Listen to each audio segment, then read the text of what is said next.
Hello, everyone, and welcome back to the Cdl podcast. This is going to be the pre-London show, as you all know. In this one, we're going to be talking about some of the recent news that has hit the Cdl scene, as since the day I did it yesterday, a lot has actually hit, as well as obviously getting into my predictions for the upcoming London home series, which is this weekend. We have back-to-back events. Actually, we have back-to-back events this next weekend coming up. After this London home series, we have another one. But before we get into any of that, I wanted to remind you to follow the new Twitter I've created for this channel. The link was in the description of the last podcast that was uploaded yesterday, the post-New York one, and I'll continue to put it in there so you guys can drop a follow. It's going to be a great way for us to communicate easier live during the event and during matches rather than in YouTube comments during the event. Like I said in the last video, we had a couple of you commenting on the YouTube video during the event, trying to say hey, this prediction I did really well on, or wow, I really blew this prediction.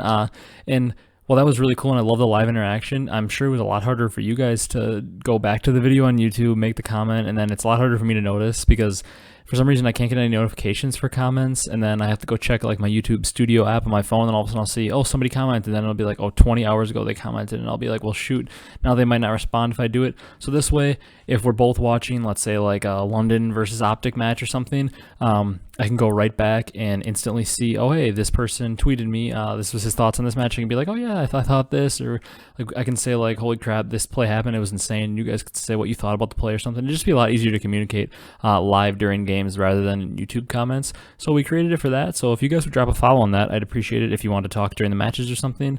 And then speaking of that last video, make sure you go check that out. It was the post-New York episode where I gave my thoughts on the home series, about New York's win and Chicago's form and Atlanta's form and stuff, as well as some hot takes regarding rosters and stuff, including a pretty detailed one on most people's favorite team, the Chicago Huntsmen, as they had a pretty interesting weekend overall. So go check that out if you haven't. And then before we get into predictions, there's actually a bunch of news that we need to cover that I'm going to share my opinions on. So we are going to get into that right now. The first news comes out of the amateur scene. Don't want to spend too much time on it because obviously this is the CDL podcast. It isn't as much about the challengers, but this guy is as popular as most people are in the CDL. It's Censor. It appears that he's been dropped off of his amateur team that included Nagafen, Royalty, Fellow, Standy, and him. They were on Triumph Gaming. It seems super unfortunate, but I guess I kind of get it in a way. I know he didn't perform the best this weekend, but at the same time, I don't know how somebody could perform all that well, given that they haven't really played in, I think he played in one challenger tournament with Theory's team or something all year, and with no really actual, he's only basically played 10s, which is only hardpoint practice, so with no practice with the team except for the week leading up to the event, not being able to practice search, which having chemistry with your team in search is the most important part of it, and then just not being able to practice strats overall with them too much.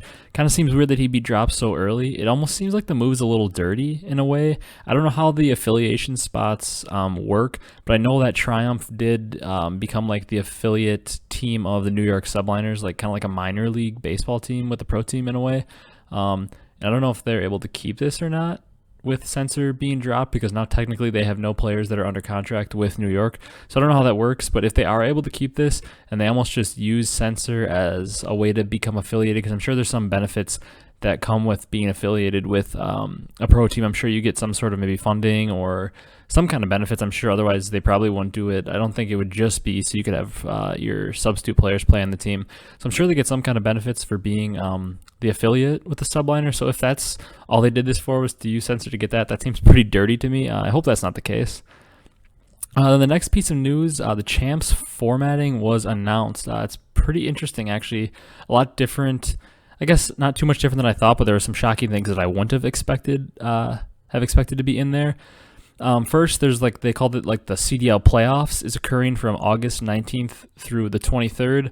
We're going to see the teams battle it out in best of 5 series like we normally see, all the way up until losers round 5, I think it is, and then the winners final. So that means that the winners final and then that losers match and stuff from there on, that will take place the following weekend on Saturday the 29th of August and Sunday the 30th of August, and this will also leave the 2 teams left in losers bracket to play for a spot in the losers final. So there'll be the 2 teams in the winners final, and then the 2 teams down in the losers round 5 or whatever will be left. That means that only the grand final is going to be played on Sunday, August 30th, which when I saw that, I said, that's kind of weird. They're going to like fire up the broadcast, do a whole pre-show for the first ever CDL championship, the first team that's going to win rings in the CDL, and then it's only going to be one match. Like maybe could be a 3-0 or it'd be like an hour long, but then I looked a little closer. And the grand final is weird, something we've never really seen before in COD, I don't think.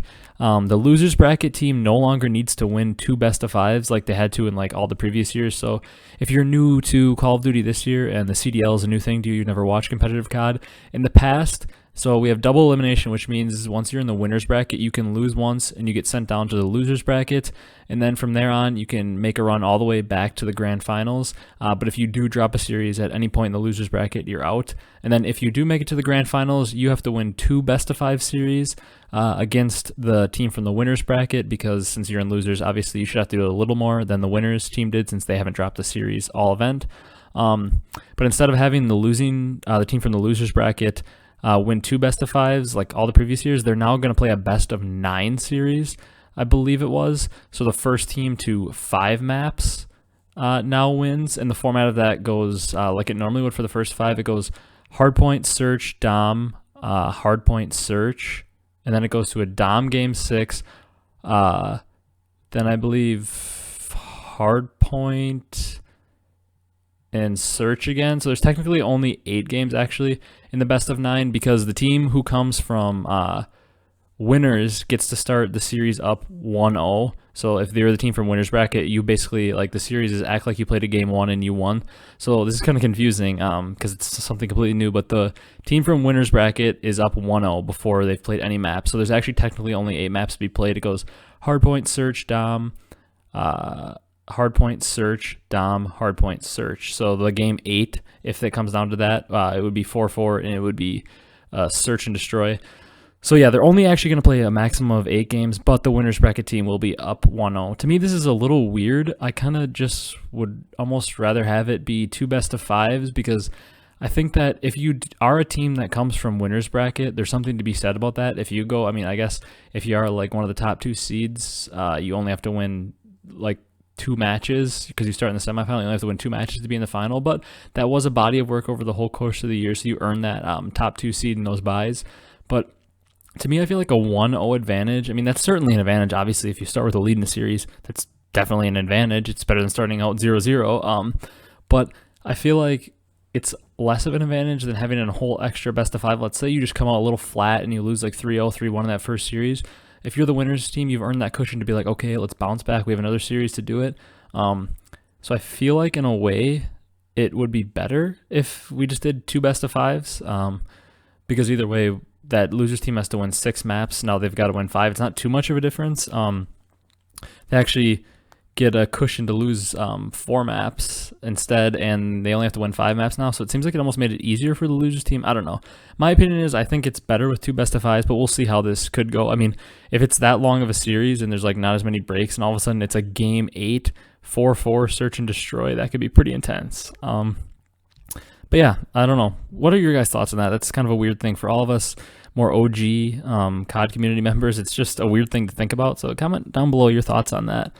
Then really quickly, another thing about the challengers, the prize pool came out, and it's pretty bogus in my opinion. Apparently they're paying the top 24 in each region. So North America, Europe, and Australia, I believe it is, are split into the 3 different regions, and they're paying the top 24 teams in each region, which to me, this just seems like it's way too many teams being paid. I think it should be like the top 8 or top 12, which is like what everybody on Twitter was saying. The prize pool is already so much smaller than the Pro League, which obviously it should be. It's not the Pro League. There should be less prize for being in like the minor leagues, basically. But it's already a lot smaller, especially in like the APAC region, and even the European region is smaller than NA.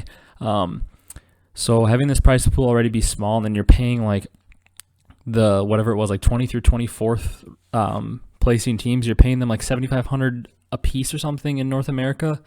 And to me, that just seems like it's way too much. If you took out that 7,500 times 4 or times, I mean, it might even be those last 8 teams. If you take out that times like those last 8 teams, that could be a lot of money added to like the first and second and third place teams. I feel like you should just be rewarded more if you're able to win first place. I mean, if you're placing top 24 out of like, I don't even know how many teams, if there's only like 32 teams in it or something, like, I feel like winning. I think because they said I think it is top 32 amateur teams, because I think I saw somebody in the NA say like, okay, so I only have to win one match to win some money, or they were having an argument with Scraps or something. Maybe he was a European player. And you're saying, well, I only have to win one match now to win money, and it just seems like wrong. Like, wow, you got top 24, you place 24th, and you get money. So I just think they should change that to top 8, or maybe even top 12 at the worst. And then, kind of lastly for the news portion, some weird news on Benson. I don't want to touch too much on it because it is a rumor. I want to really state that clearly. It's a rumor, not confirmed or anything. But apparently he was actually let go by Activision. I guess it wasn't really his choice, apparently. And once again, I don't know if that's true or if that is just like some rumor that was been spread and isn't correct. But apparently it might have been for some of the same reasons as Momo. He did tweet that, yes, he is officially not with the CDL anymore. And he did say he can't really say on what his like legal team has advised him against speaking on it, which seems a little fishy and weird. But he did say once again that he received a different offer, and a lot of people are saying that he received an offer to be like an MLS commentator or working with some MLS team. That's the United States Soccer League, if you don't know. And obviously these rumors and stuff about why he was released or why he left aren't confirmed, so I don't want to speculate too much on something so serious. All we'll touch on is that he did say he's no longer with the CDL and he received a new offer. The CDL Intel page, if you don't follow them on Twitter, shout out to them. Go follow them. It's amazing. They reveal all the news. He's got so many connections inside the CDL, and he reveals all the news on rosters and everything. So go follow him on Twitter. He did say that the rumors of sexual abuse allegations against Benson were true. Apparently, I don't know if he deleted the tweet after, but he said like there's certainly some truth to those allegations, or there's like that might be a reason why he was let go or something like that. And if this is the case, obviously he deserves to be gone, just like Momo did. But we're not going to get into that too much. That's completely up to the choice of the possible victims of the situation if they want to bring it into the light or not. It's not our job to speak for them. It's obviously completely up to their discretion if that's something they're comfortable speaking with, because obviously it's a traumatic situation, and they're the only ones that should have the right to speak up about that.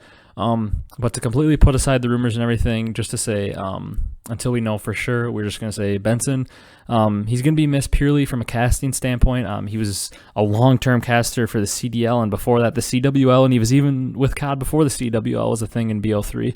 And in terms of as a caster, he was amazing. He casted so many memorable moments.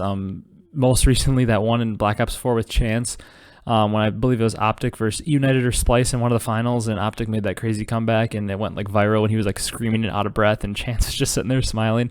Kind of some like all-time historic moments. He casted that Scump 3-piece to eliminate complexity in BO2 champs.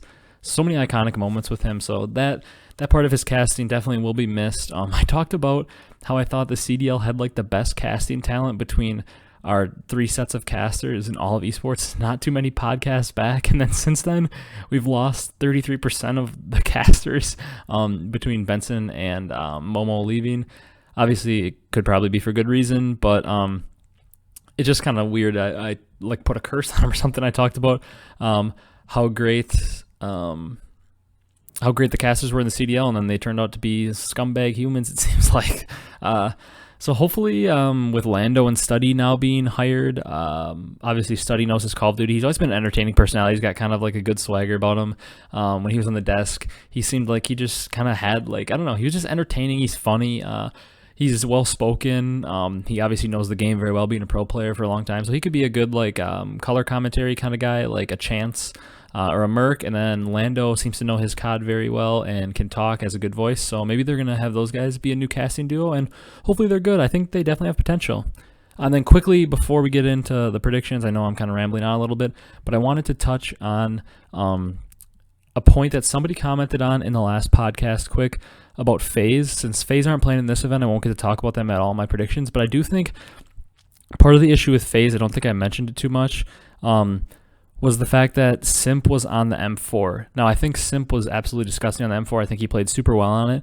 But to me, Simp is so good with a submachine gun, and he has such good chemistry with Abezy when they're both running the submachine gun. Abezy kind of goes in first, baits for Simp. Simp picks up the trades after Abezy usually gets 1 or 2 and then goes down. Simp finishes him up, and then they break kills so easily off the back of those two. Simp is obviously really good with M4, and I think he'll be amazing in whatever role. I think if Simp just randomly switched to a main AR role right now, he'd be amazing. But to me, it's way easier to find good ARs, especially in a meta where the AR is like easily the best gun, like it is currently. To me, it's way easier to find good ARs, and I think that Major Maniac's a good AR. I think Cellium's a good AR, and I think that Priestahh, with his history of being a flex and like being good with the Maddox when he used it last year and stuff, I think he would be another great AR, and he's more of a natural flex. And Simp, we've only seen him as a sub. So to me, it seems like really, really good subs are so rare to find, like subs that are going to be super aggressive and drop consistent 1.1, 1.2s or higher. And Simp is one of those players, and so is Abezy. So to me, when you have two players on your team that fill a role that is so rare to find, it seems like you should just throw them in that role and keep them. And then Priestahh, Cellium, and Major Maniac on ARs would be absolutely disgusting. Then if there's maps, maybe where you pull out a fourth AR, then make it Simp. But to me, it seems like Priestahh and Simp need to swap roles. So I just want to touch on that quickly. I think you guys would probably agree with that. It's rare to find such good sub talent, and Simp and Abezy are like the best sub duo we've seen over the last year or two. So I say put the sub back in Simp's hand and then let those two just fly. So that's it on the news, and like that last little Faze point I wanted to make sure I touched on. Kind of rambled on a little bit, but you know how I get. When I get passionate about one of the topics, I like to really go in and talk about it a lot. But now we're going to get into the predictions. I'm going to pull up the bracket like we've been doing in the last ones, kind of record over that and get it all synced up, and we're going to give the predictions over the bracket. So I'll see you in a couple minutes when I get that all set up. All right, everyone, so we are here back with the bracket up and ready to go. Also, I wanted to apologize quick. I know this video is going to be up a little later. I have been pretty busy today, and also for some reason the audio, whatever you call them, audio drivers on my computer were like glitched out, and I tried to watch a YouTube video quick to get a little bit more information before I did the podcast, and I couldn't hear anything. Put in headphones in my laptop, couldn't hear anything, and then I had to do some like uninstalling and restarting and stuff, and my audio drivers are all glitched, so I didn't think I was recording anything, so it took a little bit to get that going. But yes, we're here. We're got the bracket up and everything ready to go with that, and we are going to get right into it. London Royal Ravens bracket builder, the London home series. In the top group, in Group A here, we have London, Surge, Optic, and Mutineers. And once again, you know how I feel about London. This is looking like another possible tough group for them. They just can't catch a break. And then in the bottom group here, in Group B, we have Paris Legion, Dallas Empire, Subliners, and Gorillas, which looks to be the more straightforward group. In my opinion, it seems like there's two clear teams. I think you know who those are. But we're going to start up here in the top. In the first match, we have Royal Ravens versus Surge. This top group is rather interesting to me, though, because it has two teams that we didn't see at the last event. And then the bottom one obviously only has one team that we didn't see at the last event in Empire, but we didn't see Surge. Actually, no, this one has three teams we didn't see in the last event. Completely looked over Optic. We didn't see Surge, Optic, or Mutineers in the last event at all, which means if they didn't play in the last event, we haven't seen them in the new meta.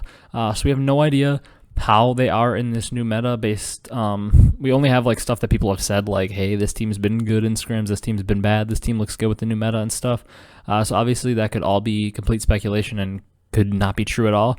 But in this top match, we've got London versus Seattle. And this year, London's been better. We don't know how Seattle is in the new meta. To me, it seems like Seattle doesn't have a ton of AR players. Obviously, they've got Octane. You could argue who's the best AR. Then they've got Pander, who's been on the flex, who I'm assuming will be like the second AR. And then if I had to take a guess, I would assume Slacked is their third AR.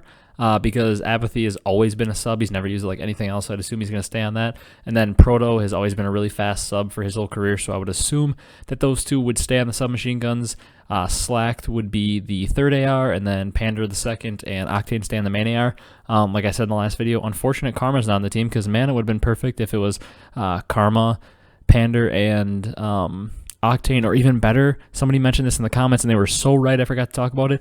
If it was Enable, Karma, and Octane on the ARs with Abezy and Slack going in front of them, oh my god, that team would be nasty, I think. That team would be so good. Enable's a historically really good AR.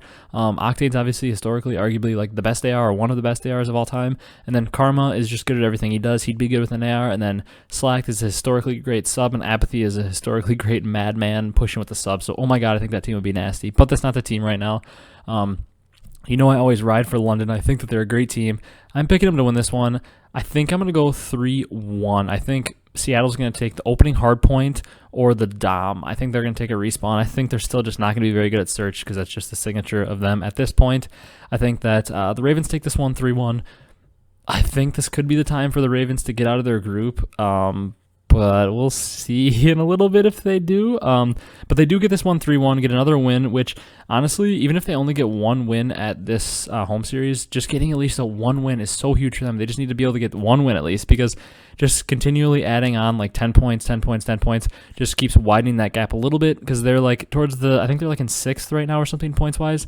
But they have a little bit of a lead, so as long as they can just keep widening that gap a little bit here and there, just to stay in that top 8 for sure. They pretty much have it locked up, but technically if some bottom teams do really well, like if Surge and Optic do really well at this event, and maybe they like play each other in the final or something, which I doubt will happen, but if they do, London would become kind of in danger of falling out with those teams gaining so many points, so they need a good event here. And then the second match, we have Florida, who went back-to-back in the past 2 events they played in. To me, the meta change shouldn't affect them too much because they've obviously got Skies, who's a disgusting AR, and then Awakening's been using an M4 a lot even before this weekend. He was like their second AR in certain situations, so he's going to be really good with it, I would think. And then Pharaoh has always been like a flex, like World War II. He was a flex player, so I'm assuming he's going to be very good with the AR. And if he's not, Frosty used the Maddox last year as kind of like a flex player, so he could do it. But I would assume that Frosty would stay on the sub, Havoc will stay on the sub, and then Sky's obviously AR, Awakening AR, and then I would think Pharaoh would be their third AR. Then if not, if Awakening wants to stay on the sub or something, I know Frosty could use the AR, and I know Pharaoh can, and Skies. So I think the new meta won't affect Florida too much, unless for some reason they relied really heavily on the MP5 players, which, I mean, Skies was like the best KD on the team and was playing really well, so I don't think that's too much the case. I do think Florida takes this. I think Optic has a strong showing. I like to pick 3-2s a lot, you know this, but I think I go 3-1 here for Optic. I think they take a map. I do think Optic's going to look really good this weekend, but I think it's unfortunate that they start out against a team that's looked the best over like the past month.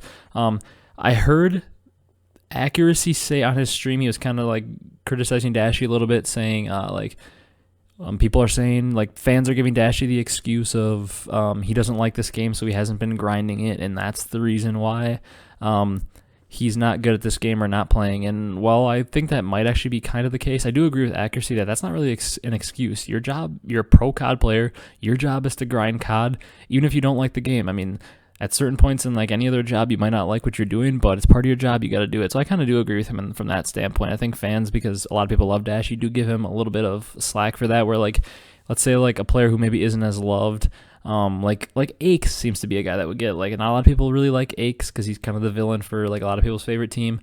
And if he wasn't grinding the game and he was suffering play wise because of it, people would say like, well, it's your job, just grind it. But people that have a little bit more of a fan base seem to get a little slack. So I did like what Accuracy said there. But he also said in that clip that Optic with the 2 new players, Draza and Hollow, that they picked up look like 30 times better, I think he said in the clip.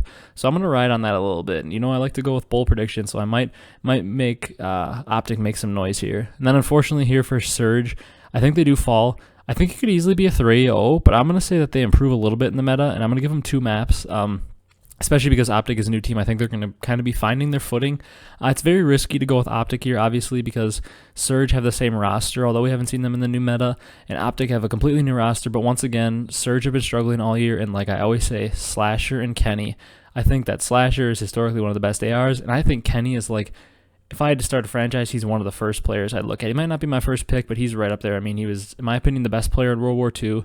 And then, in my opinion, he was like the most improved from beginning to end in Black Ops 4. I mean, at like the Last Chance qualifier, he was garbage. And then by the end of the year, you'd make an argument that he's probably a top 10 to top 5 player. He was insane at the game. I mean, he helped carry him to a top 2 finish at Champs from Losers Round 1. What a great event. But I think that Optic's going to get the win here. I think overall they're just more talented than Seattle is at this point, especially in this game. Seattle has talent, just not as much in this game. And I think they out-talent them here, and I think they win 3-2. Could easily see it going Optic 3-1 or 3-0, though. And then in the top half of the bracket here, we've got London versus Florida. I think you know where I'm going to go here.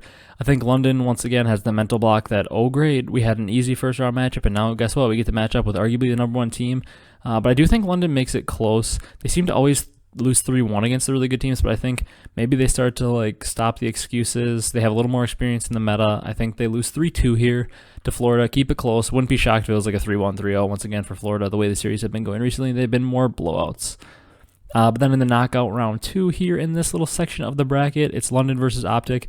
I think pretty much all of you are going to go London here, and I've been saying how much of like a London supporter I am. I do like them. I like Scraps and Wuskin, always have.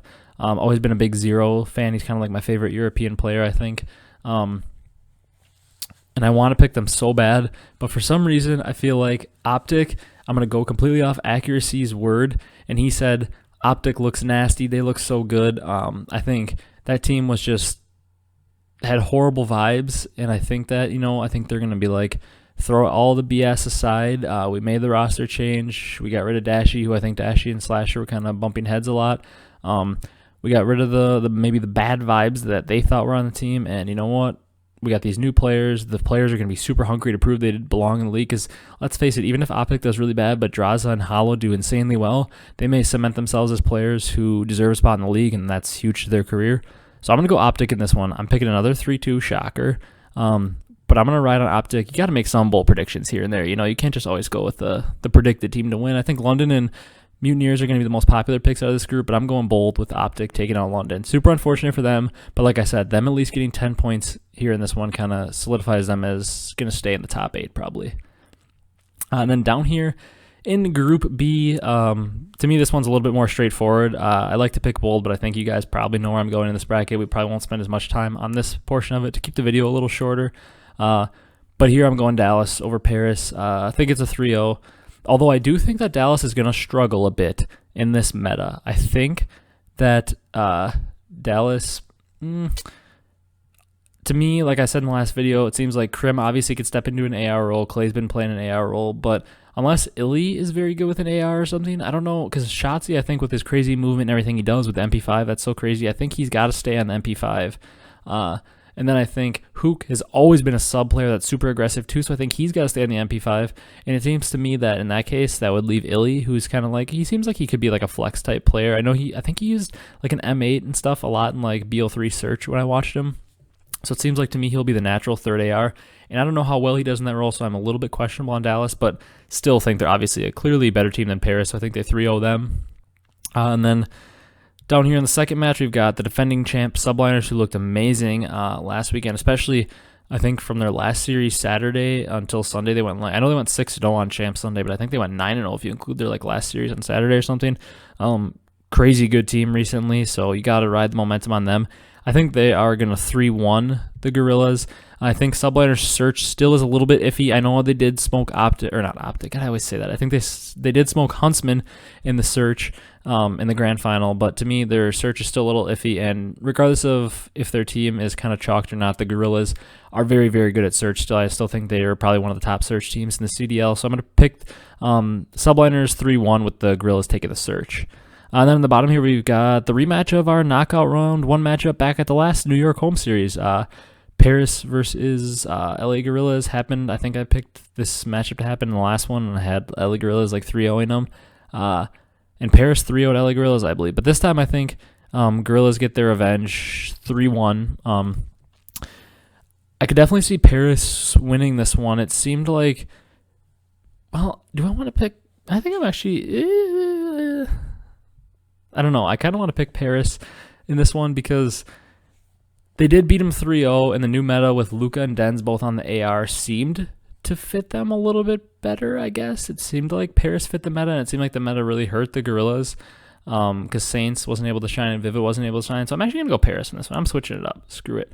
I'm going to go 3-1, though. I was going to go 3-2. I think I'm going to go 3-1 Paris, actually, because I think, once again, Gorillas will take the search, and I think if it would go Game 5, I think the Gorillas would actually win because I think they're just that good of a search team. So I have to keep it in 4 because if it does go 5, I believe Gorillas will probably win it. But I'm going to pick Paris. They did look pretty good. Luca and Denz on the AR combo looked very, very good. And then, obviously, Kismet still running that sub. He's pretty aggressive. I think he opens up the map for those two to be able to slay out. I think Paris is able to get the win here. Obviously, I just said I thought a little bit ago that Gorillas were going to get the win, but then when I actually kind of thought about it, I was like, you know what? They 3-0'd them last event. It's only a week's time difference. Gorillas seem like a team that tilts easily, so let's go Paris. And then in this top matchup, we've got a tough one to actually decide on. To me, I'm kind of riding on the fact that I think Dallas isn't going to be as good in this meta. Now, that could be really foolish of me to say because, you know what, I haven't seen them play. Maybe Krim is disgusting with the M4. Clay's always been good with the M4 this year. And then maybe Illy or Hook pick up the M4 and they're disgusting. And I was completely wrong about it because I could easily see Hook or Illy being disgusting with whatever weapon they pick up, especially Hook. But I think the Subliners ride the momentum of last weekend. I think they 3-1 Dallas here. It's shocking to pick, but I think once again Subliners drop another surge. I think they go into group play 6-0 in respawn. Obviously, what would that be? 4-0 in hardpoint, 2-0 in dom, and then 0-2 in search. I think they go into the bracket play. Excuse me, not group play. They go into the semifinal bracket play. 6-0 in respawn and 0-2 in search, and we'll see how that pans out for them. But I think they beat Empire 3-1, and then down here, not much to talk about. I think Empire's going to 3-0 Paris, but once again, Paris gains 10 points, kind of bringing themselves closer. If they do end up winning a map or series here, and then Optic drops out twice, I could see Optic losing to Florida and Surge. If they do end up dropping out twice, Paris could gain some ground on Optic for that 8th spot. But in this group, I have Dallas and Subliners coming out. So my semifinal here shouldn't be too shocking to anyone. I think probably a lot of people have 3 of these 4 teams, and I think people probably put London in for Optic. But like I said, we go bold here sometimes. If you're picking London, that's a completely valid pick, obviously. I think they're probably the smarter pick, probably the more reliable pick. If you're going for trying to win this bracket challenge, probably way more people are going to have London. So if you do pick Optic and they're successful, you probably have a better chance of winning the bracket challenge. But who knows? Got to go bold a little bit here when we're doing the podcast. A little entertainment value. And then in this top match, we got the winner of Group A, which is Florida, versus the loser of Group B, which is Empire. I'm sure a lot of you probably have this as your final.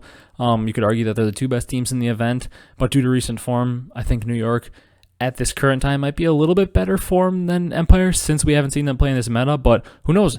Empire could end up being the best team in this meta. We don't really know yet, but I don't think they get the best of Florida here. I think Florida stays ahead of the Dallas Empire, but I think Empire play them strong regardless of how good they are in the meta. They're just a team like Clay and Krim don't seem like a team that gets swept out of semifinals too easily, especially this late in the year, and being that they are a very good online team. But I think Florida takes them out 3-2. To me, the meta just seems to fit Florida so well, and they're so good online that they win this. And then the bottom match, we've got Subliners versus Optic. You have no idea how bad I want to go with Optic here. I want to make the bold prediction and say Optic, they're going to win this like 3-1, 3-2 or something because accuracy says they're disgusting. They have high caliber players in their team. And for the most part, the amateur pickups, when you see like a crazy cracked online player in this game, they seem to have panned out for most teams. I mean, you got like Mac and Awakening have panned out. It seems like Vivid, since the new roster changes, seems to have panned out. Trying to think of other players that have been picked up. Can't think of too many. Like Prestinni, that's not really like a new player pickup, but I mean, Awakening and Mac have both been one of the main reasons their teams have won an event. But I'm going to go with the more reliable pick here. I could see Optic making the final in this one. They have such talented players, and if those new guys fix the vibes and can play as good as maybe Dashy, and I don't think either of them are as talented as Dashy, obviously, but Dashy wasn't as good in this game, so if one of them can kind of reach the numbers that Dashy was putting up, then the other one can beat the numbers that Chino and Cap are putting up, they only get better, and they did make a semifinal final with them. But I'm going to go Subliners here. I think they 3-2. I think instead of having the complete 3-0s that we had, actually 3-1. I don't think we're going to have a bunch of 3-0s this week as we did. I mean, the whole Sunday was 3-0, 3-0, 3-0. I don't think we're going to have as many this week. I hope we won't because, I mean, obviously it's way more entertaining to watch a 5-game series than it is a 3-0, unless the 3-0 is all like really close maps or something.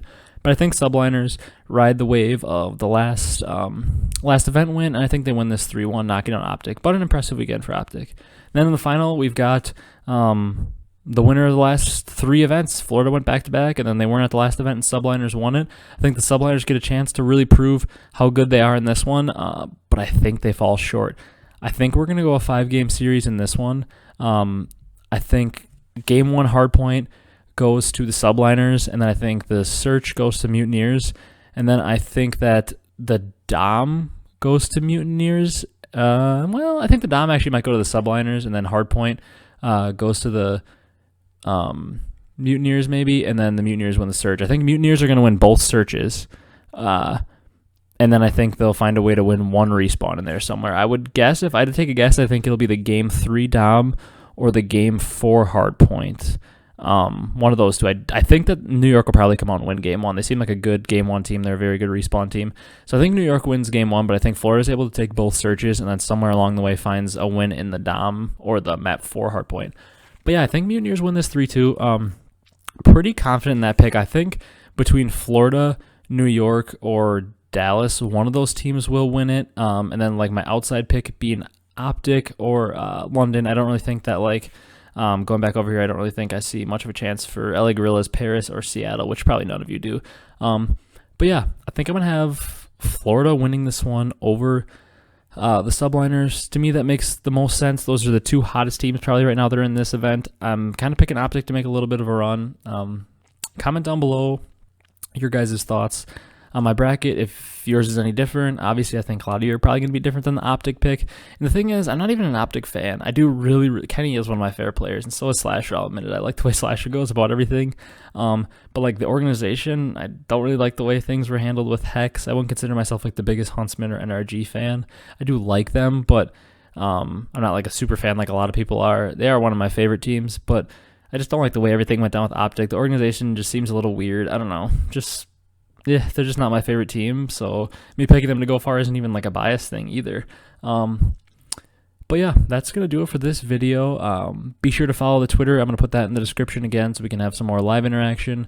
Be sure to drop a sub if you're not already subscribed and you're new to the channel or you've been watching the videos and haven't subbed.